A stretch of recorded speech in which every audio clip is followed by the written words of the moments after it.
My relationship with fiction writing defines most of my life. So, statistically speaking, I am on the downslope. There's more behind me than in front of me. And while some might consider that a morbid thought, I don't.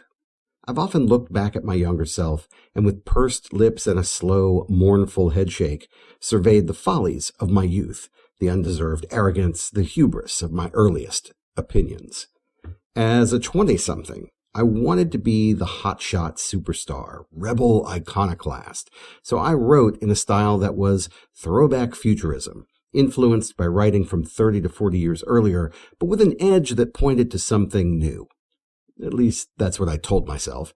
Back then, my why to write was to break new ground and be revolutionary. Looking back at it now, the target was admirable, but my aim was imperfect. Fast forward 20 years, and I was just getting back into fiction writing after a long, long break. If you'd asked me then why I wanted to write, I would not have had a good answer. I lacked confidence. Honestly, my why at that point was to confirm if I could still even do the work. Without confidence, I adopted a process that was timid, safe, unsure, and incomplete, which resulted in, you guessed it, competent but uninspired prose, hardly stories, the literary equivalent of plain yogurt. Fast forward to 5 seasons ago, when Tim and I first started doing the show, and my why was somewhere in the try to fulfill wasted potential stage. We started the show to relearn what we had back in the day, and maybe had lost through the sands of time or lack of practice. I combed through my old writing like it was an archaeological dig, careful to catalog, study, and leave the past largely undisturbed. My why was to resurrect the past and give it CPR, go back in time and reanimate my revolutionary spirit. Fast forward to now. We've been doing the show for 5 seasons. I've reviewed my old work, and the prognosis? CPR won't cut it. You really can't go backward, it seems. However, all this focus on the writing process has given me 3 amazing gifts. 1, I have relearned all that I had forgotten. 2, I have accepted what didn't work in my old process. And 3, I have changed my approach, swapping out bad habits for new, better ones. If you'd asked me why I write any time over the past 5 seasons, I'd have said, to make the show better. I enjoy writing refill episodes maybe more than I like writing fiction. And I've had success doing it, publishing a bunch of nonfiction articles, getting a real deal writing gig. But fiction-wise, I've basically kept my nose in the ground, brushing away dirt to examine the bones of my past. That's why today I want to pull my gaze upward, toward the horizon, and look forward to what's possible. It is time for me to set a new why for the future. When we talk about our why, it can be hard to quantify what that really means. Could be goals, as in I'm trying to accomplish X, where X is publish 1 million books, or write the great American novel, or be the next Stephen King.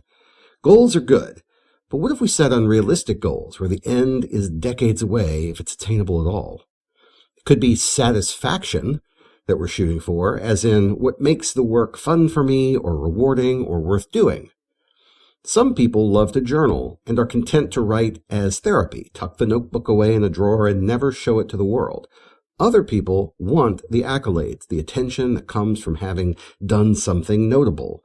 It's a range for sure, not an either-or. Then again, it could just be intent.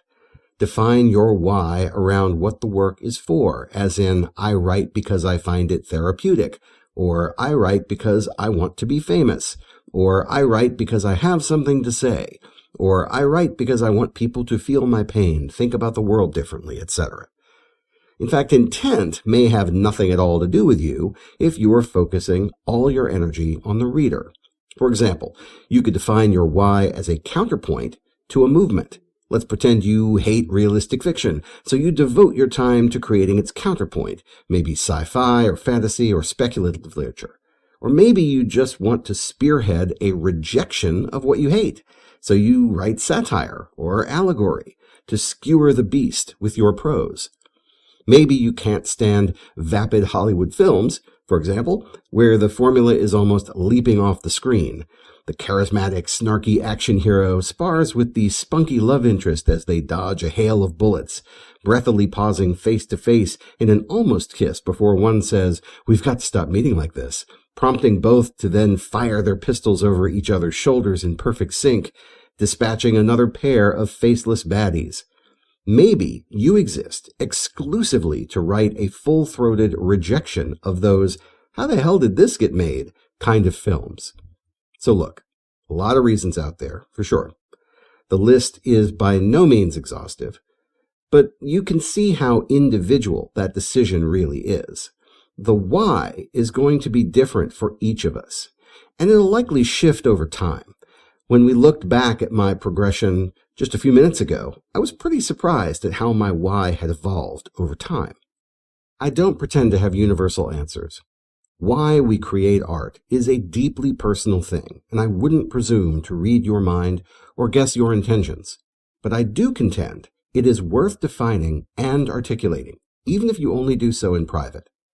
There is value in examining our true motivations on why we want to do this work at all, not out of exasperation at recent failures, or as justification for recent successes, or even as a carrot or stick to accelerate future progress.